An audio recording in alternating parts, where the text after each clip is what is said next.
Rend visite à Jaruzelski, l'Europe a besoin de la Pologne, dit-il. Mesdames, Messieurs, bonsoir. Une fois de plus, une main anonyme vient de chercher à semer la terreur de la façon la plus lâche, en frappant aveuglément la foule qui envahit les grands magasins de Paris à 3 semaines de Noël. Vers 17h30, 2 explosions, coup sur coup, l'une aux Galeries Lafayette, l'autre au Printemps. Bilan 39 blessés, dont 8 sont gravement brûlés. Seule indication sur l'origine des attentats pour le moment, un coup de fil à l'agence centrale de presse au nom du Front de libération de la Palestine. Véronique Bonnet. De ces 2 attentats, le plus meurtrier est celui des Galeries Lafayette. Un quart d'heure avant la fermeture du magasin, une bombe explosait au rayon décoration de Noël. Bilan actuel, 34 blessés, dont 8 très graves. Pas d'incendie, mais énormément de fumée qui accentuait la panique. Ça s'est passé à quel étage, à quel endroit précisément? Au sous-sol, au sous-sol. Comment ont réagi les gens qui étaient Mais dans tout le monde criait, c'est un attentat, c'est fou. Et le personnel Le personnel était fou, il criait, il courait de tous les côtés. Il y a eu beaucoup de fumée. Il y avait de la fumée, comme s'il y avait de la terre, vous savez, de la terre, comme si il y avait du sable qui volait en l'air. Non, on a fait voir ce qu'il y avait dans le paquet. Non, Les médecins sur place qui faisaient leur course ont porté les premiers secours avant l'arrivée des brigades de pompiers et du SAMU. Soignés dans un premier temps au 8e étage du magasin, les blessés ont été évacués par la suite, principalement à l'hôpital Bichat, à Lariboisière et dans les services des grands brûlés des hôpitaux parisiens.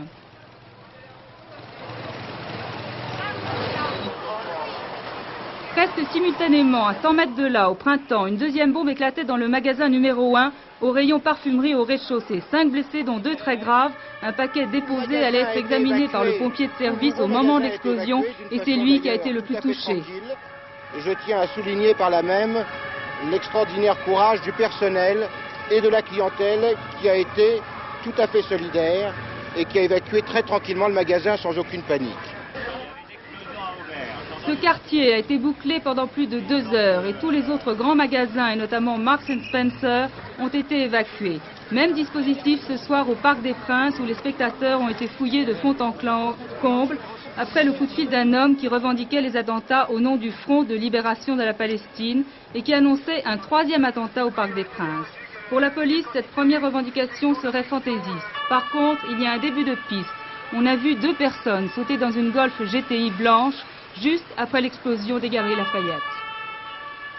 Oui, au Parc des Princes, le match Paris Saint-Germain-Laval a pu finalement être joué avec un peu de retard. Nous en verrons le résumé tout à l'heure, vers la fin de ce journal. Le Parti communiste resserre les rangs. L'Humanité a publié aujourd'hui un appel signé par 200 personnalités du parti, appel à se rassembler autour du Parti communiste. Et parmi les signataires, on relève avec quelques surprises le nom de Pierre Juquin. Surprise car depuis le dernier congrès, il ne cache pas ses divergences avec la direction du parti, il les a même exposées dans un livre où il n'est pas tendre pour Georges Marchais. Ce dernier, interrogé hier soir dans Face à la 3 sur Pierre Juquin, avait dit qu'il n'était pas question de l'exclure. Juquin est membre du parti, comme les autres, surtout que nous sommes engagés dans une bataille électorale difficile. Nous avons besoin de toutes les forces. Ce n'est donc pas le moment de gêner, d'essayer plutôt, parce que ça ne gêne pas le parti, d'essayer de gêner le parti, il faut travailler, mais il n'est pas du tout question... Il n'est pas question du tout d'exclure Pierre Juquin. Alors cela dit, est-ce qu'en signant l'appel des 200 publié aujourd'hui dans le quotidien communiste, Pierre Juquin fait un pas en arrière et se rallie à Georges Marchais? Éric Pirot est allé lui poser directement la question. Il est tout naturel que, membre du Parti communiste, ayant accepté de siéger dans son instance dirigeante, le comité central, j'appelle à soutenir ce parti en vue des prochaines élections. Et votre signature est mêlée à celle d'autres responsables du parti qui manifestent beaucoup moins d'ouverture que vous. Je ne regarde pas ce détail. Ce que je regarde aussi, outre le caractère naturel de ma signature, c'est le contenu même de l'appel. Qu'est-ce que j'y vois? Il y est dit que nous voulons continuer l'espoir de 1981. Il y est dit que nous voulons poursuivre victorieusement le traditionnel combat entre la droite et la gauche, que la droite doit être vaincue. Et il y est dit enfin que pour reconstruire la gauche, ce que je suggère dans mon livre autocritique, il faut un parti communiste fort et influent, plus fort qu'aujourd'hui.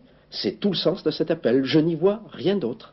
Mais on pourrait peut-être y voir autre chose, justement, parce qu'on pourrait y voir un coup. Monsieur Marchais, d'un côté, qui rallie les orthodoxes, et M. Juquin de l'autre, qui rallie les mécontents et les déçus du Parti communiste. Ça, c'est de la politique politicienne. Ça n'a rien à voir avec... Ça permettrait de ratisser plus large. Ça n'a rien à voir avec le débat réel et profond qui a commencé et qui devra se développer au sein du Parti communiste français. Mais ce débat n'est pas manipulé ni par Georges Marchais, ni par Pierre Juquin. Mais ce débat n'est pas manipulé par Pierre Juquin, ça je peux vous le garantir, et Pierre Juquin n'est pas manipulé par Georges Marchais si vous posez les questions dans ces termes-là, qui me paraissent assez étrangers au débat réel qui se déroule dans ce Parti communiste et dans sa mouvance. Il s'agit de quelque chose de beaucoup plus profond. Alors, cela dit, on peut tout de même s'interroger, Christian Doriac, sur le sens de la démarche de Pierre Juquin et se demander si, objectivement, au fond, cet appel ne sert pas la cause de l'actuelle direction du parti. Oui, c'est une question qui n'a rien du tout d'iconoclaste. Depuis quelques heures, elle est posée en effet par tous ceux qui observent le Parti communiste. Ce serait effectivement un comble si cette affaire des rénovateurs avait pour finalité le renforcement du parti, alors que tout le monde imaginait qu'elle était en train de l'affaiblir. Mais à partir du moment où Pierre Juquin reçoit l'assurance qu'il ne sera pas exclu, à partir du moment où il appelle à voter pour le PC, en tirant un trait momentané sur ses critiques violentes, eh bien, il faut bien constater que la direction du Parti communiste doit se sentir ce soir confortée. Les rénovateurs semblent avoir décidé d'attendre pour rénover. Attendre la fin de l'échéance de mars, c'est peut-être en ce moment, c'est même certainement en ce moment, un Parti communiste à deux vitesses que nous voyons évoluer sous nos yeux. Celle de Georges Marchais, celle de Pierre Juquin. La seconde qui joue le rôle de voiture-balai des déçus du communisme, destinée à les détourner de l'abstention ou bien du vote socialiste. En fait, cette deuxième vitesse, elle est faite pour les ramener dans le droit chemin, celui du vote pour la direction. Une union sacrée, pour sauver le parti de la déroute, une trêve. Alors bien sûr, cela n'empêchera ni les uns ni les autres de reprendre la lutte interne après les législatives, mais seulement après, on se déchirera à nouveau pour savoir qui tiendra le gouvernail. Il n'y a plus officiellement de différend Mitterrand-Fabius. Le Premier ministre qui, mercredi, à l'Assemblée nationale, avait avoué son trouble après la visite du général Jaruzelski à l'Élysée, estime aujourd'hui que tout ce qu'on a dit à propos de son attitude était sans fondement. Du roman feuilleton sans sens commun, dit Laurent Fabius. Et puis surtout, François Mitterrand lui-même met un terme aux rumeurs de démission. Il avait déjà fait une première mise au point hier en Guadeloupe et il l'a confirmé aujourd'hui sur TF1. Et pourquoi voulez-vous que je me prive d'un bon gouvernement et d'un bon Premier ministre? Pourquoi voulez-vous que je le fasse? Si j'examine l'ensemble de la politique et de mes responsabilités qui sont lourdes, qui touchent à tous les problèmes, intérieurs et extérieurs, économiques et sociaux, de toutes sortes, l'harmonie de pensée et d'action recouvre pratiquement tous les terrains. Bon, c'est tout, j'ai rien d'autre à dire. Pourquoi voulez-vous que je me prive, et donc que je prive le pays, d'un bon gouvernement et d'un bon Premier ministre? Au Parti socialiste également, on semble vouloir enterrer cette affaire au plus vite. Dès hier soir, Lionel Jospin et Pierre Bérégovoy ont lancé un appel à la mobilisation autour du président de la République. Appel lancé d'ailleurs d'un lieu éminemment symbolique, Château-Chinon.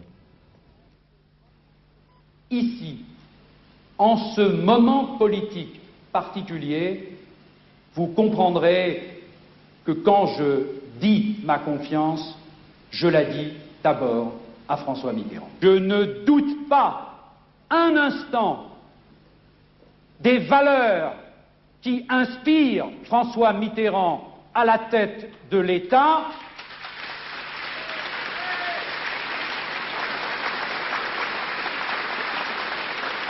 Ni de la politique qu'il conduit en notre nom, et c'est pourquoi je dis ici ce soir, la crispation de l'instant ne doit pas l'emporter sur l'accord plus profond qui vient de la durée.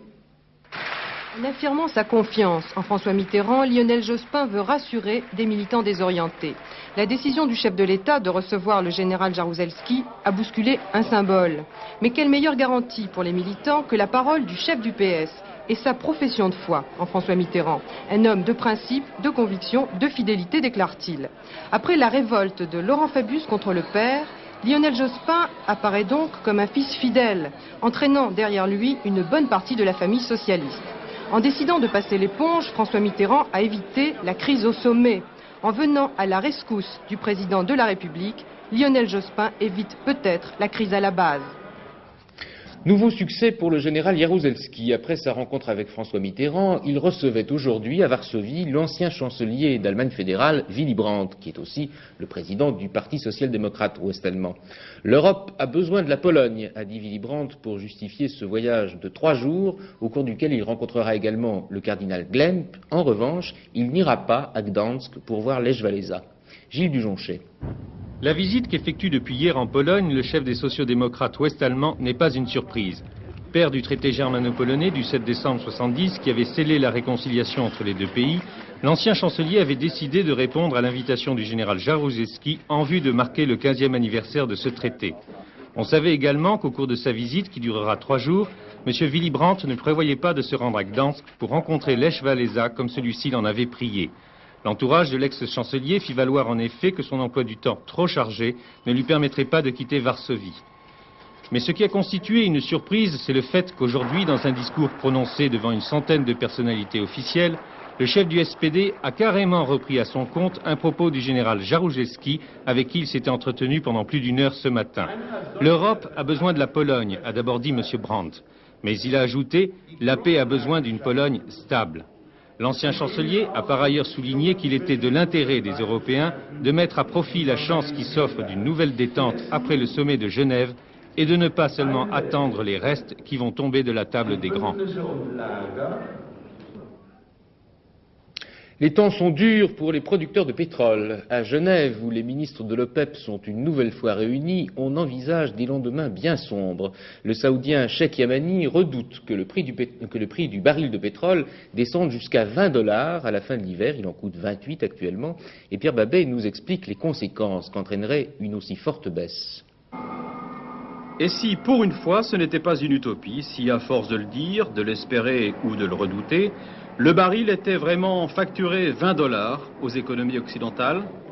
Sous l'apparente décontraction des rencontres d'aujourd'hui à Genève, l'OPEP se prépare déjà à une très rude sortie d'hiver. La chute des cours sera inévitable au printemps. À la clé, un sacré ballon d'oxygène pour les consommateurs, assombri peut-être par des perspectives de crise financière. Supposons que la communauté financière internationale sache gérer la crise. À ce moment-là, pour le monde développé, les conséquences seraient, je crois, tout à fait favorables. C'est-à-dire une inflation maîtrisée, une désinflation rapide, des prix en ralentissement, un pouvoir d'achat accru pour l'ensemble des populations du monde développé, et donc une croissance accélérée, des effets positifs. Spécialement pour la France, qui est, comme vous savez, gros importateur de brut, de pétrole, ces effets que je viens d'énoncer se retrouveraient et amplifiés.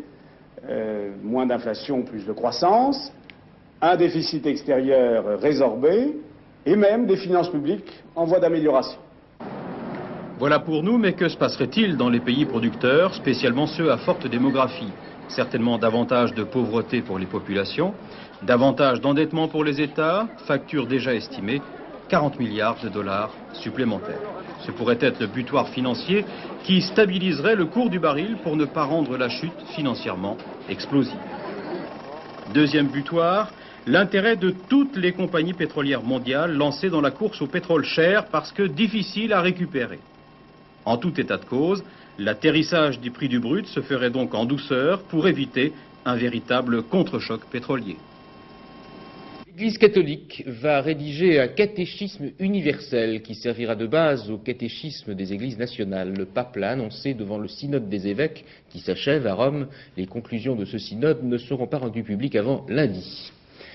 Pour la 3e année consécutive, les sympathisants de SOS Racisme s'étaient donné rendez-vous cet après-midi à Paris pour un défilé entre la Bastille et le Palais Royal.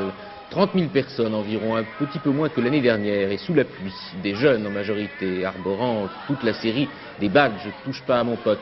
Dans le cortège, on a vu aussi beaucoup de représentants des partis de gauche et des syndicats, auxquels s'étaient jointes, bien sûr, les organisations qui militent en France contre le racisme et l'antisémitisme. Et puis, en ce moment, cette manifestation a trouvé son prolongement au Bourget. Elle se transforme en fête, un grand concert organisé dans le même style que celui donné sur la place de la Concorde l'an dernier. Anne Rongère. À H-1 au Bourget. Les coulisses. C'est l'heure des derniers réglages. Le service d'ordre finit de quadriller la salle. Des volontaires de SOS, mais aussi une centaine de vigiles d'une société privée. Car ce concert de SOS Racisme, c'est aussi une véritable affaire commerciale. L'infrastructure est bien rodée, staff d'attachés de presse, temps individuels pour les artistes comme à Roland-Garros, arsenal de caméras et d'écrans vidéo. Bref, le grand jeu, mais réservé aux VIP.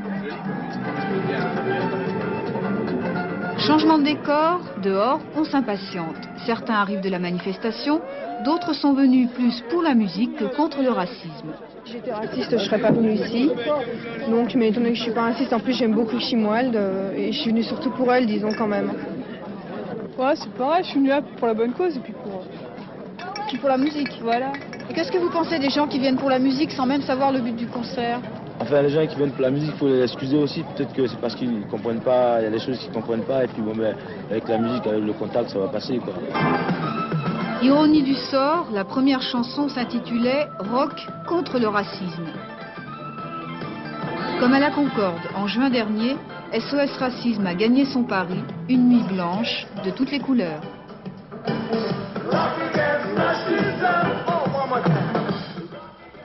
Je reviens sur les 2 attentats commis cet après-midi à Paris. Je vous disais qu'un correspondant anonyme les avait revendiqués dans un coup de fil à l'agence centrale de presse au nom du FLP, le Front de Libération de la Palestine, une composante de l'OLP. Eh bien, un représentant de l'OLP, celui de Paris, Ibrahim Sous, vient de démentir. Il vient de publier un communiqué condamnant avec la plus grande vigueur les deux attentats sanglants commis cet après-midi à Paris. Je rappelle que ce correspondant avait également annoncé qu'une bombe avait été déposée ce soir au Parc des Princes, où un match de football se déroule en ce moment même.